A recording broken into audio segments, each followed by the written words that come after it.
എല്ലാവർക്കും പുതിയൊരു വീഡിയോയിലേക്ക് സ്വാഗതം. സംസ്ഥാനത്ത് നാളെ സ്വകാര്യ ബസ് സമരം. വിശദമായ വീഡിയോയിലേക്ക് കടക്കുന്നതിന് മുമ്പായി ഈ വീഡിയോ ലൈക്ക് ചെയ്യാനും ഉപകാരപ്രദമായാൽ മറ്റുള്ളവരിലേക്ക് ഷെയർ ചെയ്യാനും ചാനൽ സബ്സ്ക്രൈബ് ചെയ്യാനും മറക്കാതിരിക്കുക. സംസ്ഥാനത്ത് നാളെ സ്വകാര്യ ബസ് സമരം.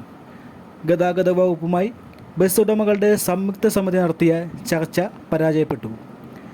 ബസ് ഉടമകളുടെ ആവശ്യങ്ങളിൽ തീരുമാനമുണ്ടായില്ലെങ്കിൽ 22 മുതൽ അനിശ്ചിതകാലത്തേക്ക് സർവീസ് നിർത്തിവെക്കും. അതിനു മുമ്പ് പ്രശ്നം പരിഹരിക്കുമെന്നാണ് സമിതിയുടെ പ്രതീക്ഷ. 140 കിലോമീറ്ററിൽ അധിക ദൂരം സർവീസ് നടത്തുന്ന സ്വകാര്യ ബസ്സുകളുടെ പെർമിറ്റ് സർക്കാർ പുതുക്കി നൽകുന്നില്ലെന്ന് സമിതി നേതാക്കൾ പറഞ്ഞു. ഒട്ടേറെ പേർക്ക് ഇത് കാരണം തൊഴിൽ നഷ്ടപ്പെട്ടു. വിദ്യാർത്ഥികളുടെ യാത്രാ നിരക്കിൽ കാലോചിതമായ വർധന നടപ്പിലാക്കണം. കൺസെഷൻ കാർഡ് വിതരണം കുറ്റമറ്റതാക്കണം. ബസ് ഉടമകളിൽ നിന്നും അമിതമായ പിഴ ഈടാക്കുന്ന നടപടി അവസാനിപ്പിക്കണം.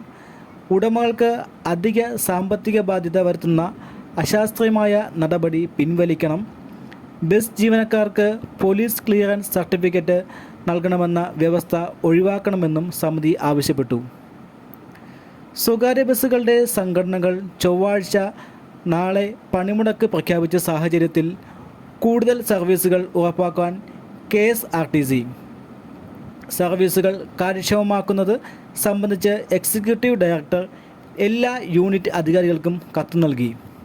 നിലവിൽ യൂണിറ്റുകളിൽ ലഭ്യമാക്കിയിട്ടുള്ള മുഴുവൻ ബസ്സുകളും സർവീസിന് യോഗ്യമാക്കി ഓപ്പറേറ്റ് ചെയ്യണമെന്ന് കത്തിൽ നിർദ്ദേശിച്ചിട്ടുണ്ട്.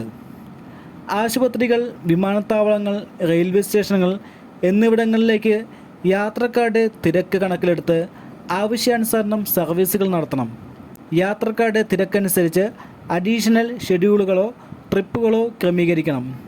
ഓപ്പറേറ്റിംഗ് വിഭാഗം ജീവനക്കാരുടെ അവധികൾക്ക് നിയന്ത്രണം ഏർപ്പെടുത്തണമെന്നും നിർദ്ദേശമുണ്ട്. സ്വകാര്യ ബസ്സുകൾ മാത്രമാണ് നാളെ പണിമുടക്കിൽ പങ്കെടുക്കുന്നത്. KSRTC ബസ്സുകൾക്ക് പണിമുടക്ക് ബാധകമല്ല. ഏറ്റവും പുതിയ വാർത്തകളും വിവരങ്ങളും നിങ്ങളിലേക്ക് എത്തുന്നതിനായി ഈ ചാനൽ സബ്സ്ക്രൈബ് ചെയ്യുക.